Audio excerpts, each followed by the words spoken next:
E aí, olhando para a história de Taubaté, a minha esposa, ela é professora de ensino fundamental. E ela um dia me provocou e falou, Carlos, toda vez que a gente vai falar de folclore na escola, a gente fala do folclore da Amazônia, do folclore do Nordeste. A gente não fala do folclore de Taubaté. Por quê? Quando a gente vai falar do folclore de Taubaté, a gente fala o quê? Das figureiras. E acaba por aí, né?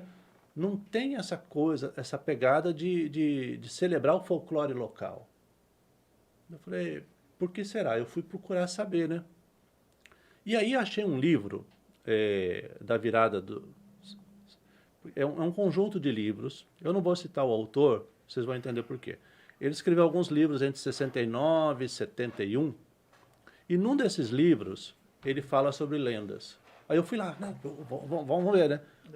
Aí ele escreve assim, Taubaté não tem lendas que vale a pena se debruçar sobre elas. Ó, louco. Eu falei, puxa vida, me matou. Porque eu fiquei imaginando, Taubaté, 400 anos de história, índios,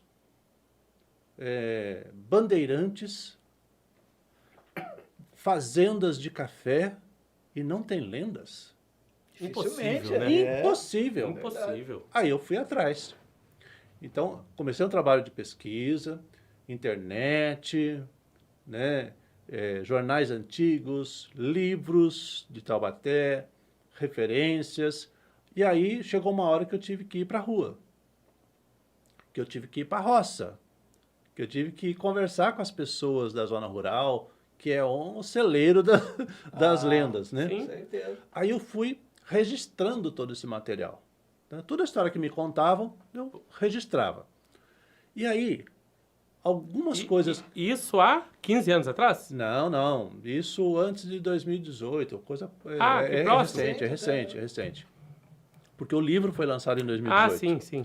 Então, eu levei alguns anos, né, pesquisando e conversando com as pessoas, reunindo esse material, digitando esse material. Só que daí, aí é que vem a sacada do livro, porque que ele se chama Taubaté, as histórias que Dona Benta não contou. Porque ocorre que aqui em Taubaté as pessoas também têm a influência do folclore brasileiro, né? Então, você vai para a zona rural, você ouve histórias da mula sem cabeça, Sim. do lobisomem, né, do saci. Então, é um folclore nacional que está impregnado aqui em Taubaté. Eu falei, tudo bem, eu recolhi esse material, mas não era o material que me interessava. Eu queria saber coisas de Taubaté, Taubaté. coisas nascidas em Taubaté. E aí começou, então, eu comecei a peneira.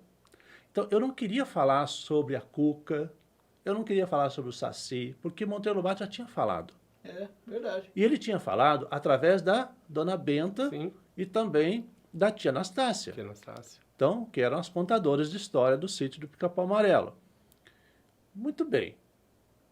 Agora, se eu fiz essa peneira toda e tirei o folclore nacional, e tirei aquilo que Monteiro Já foi Lobato... contado. Que Ou já foi seja, contado, tirei o que Dona Benta já contou, então é Taubaté e as histórias que a Dona Benta ainda não contou, Boa ou não pegada, tinha contado. Ou não tinha Boa. contado. Não tinha contado. É. Então, quem pegar esse livro não vai encontrar aí referências do folclore nacional e não vai encontrar referências dos personagens do sítio do Pica-Pau Amarelo.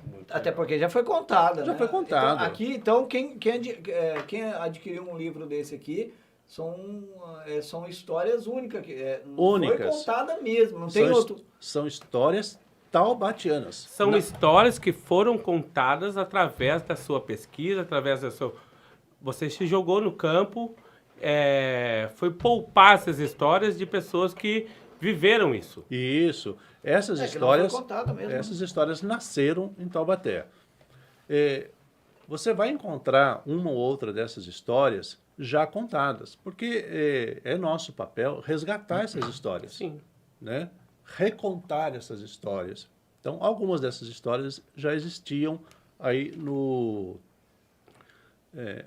as pessoas já contavam, né? Outras já haviam sido esquecidas, que eu resgatei, trouxe para o livro, E outras eu descobri, assim,